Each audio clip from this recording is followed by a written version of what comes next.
രാവിലെ നോമ്പ് പിടിച്ച് നിസ്കാരം കഴിഞ്ഞ് ജോലിക്ക് പോയ ഹമീദിന് ഗോഡൌണിലെ കട്ടിപ്പണിക്കിടയിൽ പലതവണ കൈകാലുകൾ കൊഴിഞ്ഞു പോകുന്നതായി തോന്നി. പുണ്യ റംസാൻ മാസത്തിന്റെ പരീക്ഷണങ്ങളായി കണ്ട് ചെറുപുഞ്ചിരിയോടെ ഹമീദ് ജോലിയെല്ലാം ചെയ്തു തീർത്തു. പക്ഷേ കൂലി നാളെ തരാമെന്ന് സേട്ട് പറഞ്ഞപ്പോ ഹമീദിന്റെ ചിരി മാഞ്ഞു. ജോലി കഴിഞ്ഞ് വീട്ടിലേക്ക് നടക്കുമ്പോൾ നോമ്പ് വീട്ടിൽ കാത്തിരിക്കുന്ന ബീവിക്കും പൊന്നുമക്കൾക്കും ഒന്ന് വാങ്ങിയില്ലല്ലോ എന്നോർത്തവൻ വിങ്ങിപ്പൊട്ടി. ക്ഷീണം കൊണ്ടും സങ്കടം കൊണ്ടും ഉള്ളി നീറി ഹമീദിന്റെ കണ്ണിൽ ഇരുട്ട് കയറി. പെട്ടെന്ന് അവൻ കൊഴിഞ്ഞ് താഴേക്ക് വീണു. കുറച്ചു കഴിഞ്ഞപ്പോ ആരോ വന്നവനെ തട്ടി വിളിച്ചുണർത്തി മെല്ലെ പിടിച്ചെണീപ്പിച്ചു. വെളുത്ത കുപ്പായമിട്ട ആ വലിയ മനുഷ്യൻ കരുണയോടെ ചോദിച്ചു, വല്ലതും കഴിച്ചോ?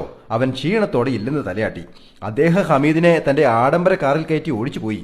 ആ കാർ ചെന്നെത്തിയത് ടൗണിലുള്ള ചിക്കിങ്ങിന്റെ ഔട്ട്ലെറ്റിലായിരുന്നു. ഈ നോമ്പ് കാലത്ത് ചിക്കിങ്ങിന്റെ ഇഫ്താർ സ്പെഷ്യൽ കോംബോ പാക്കുകൾ തേടിയെത്തിയ ഒരുപാട് ആളുകൾ അവിടെ ഉണ്ടായിരുന്നു.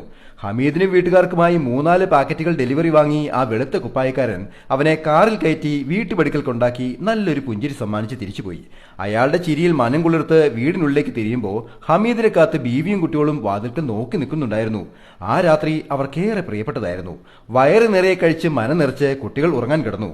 ഉണ്ടായതൊക്കെ അവൻ അത്ഭുതത്തോടെ ബീവിയെ പറഞ്ഞു കേൾപ്പിച്ചപ്പോൾ ഉൾക്കുളിരോടെ അവൾ പറഞ്ഞു, ആ നല്ല മനുഷ്യനെ റബ്ബ് കാക്കട്ടെ എന്ന്. മേശപ്പുറത്തെ പൊട്ടിച്ച പാക്കറ്റുകൾക്കിടയിൽ കിടന്ന ബില്ല് കണ്ട് ഹമീദ് വല്ലാതെ ഞെട്ടി. ഇത്രയുമൊക്കെയുള്ള ചിക്കിങ് കോംബോ പാക്കിന് വെറും 99 രൂപയോ? ഏതോ ഒരാൾ ഹമീദിനെ സന്തോഷിപ്പിച്ചതുപോലെ ഇഫ്താർ സ്പെഷ്യൽ കോംബോ പാക്കുമായി ചിക്കിങ് ഔട്ട്ലെറ്റുകൾ നാടാകെ സന്തോഷം വാരി വിതറുകയാണ്. ഇത്തവണത്തെ നോമ്പുകാലം ചിക്കിങ്ങിനൊപ്പം ആവട്ടെ.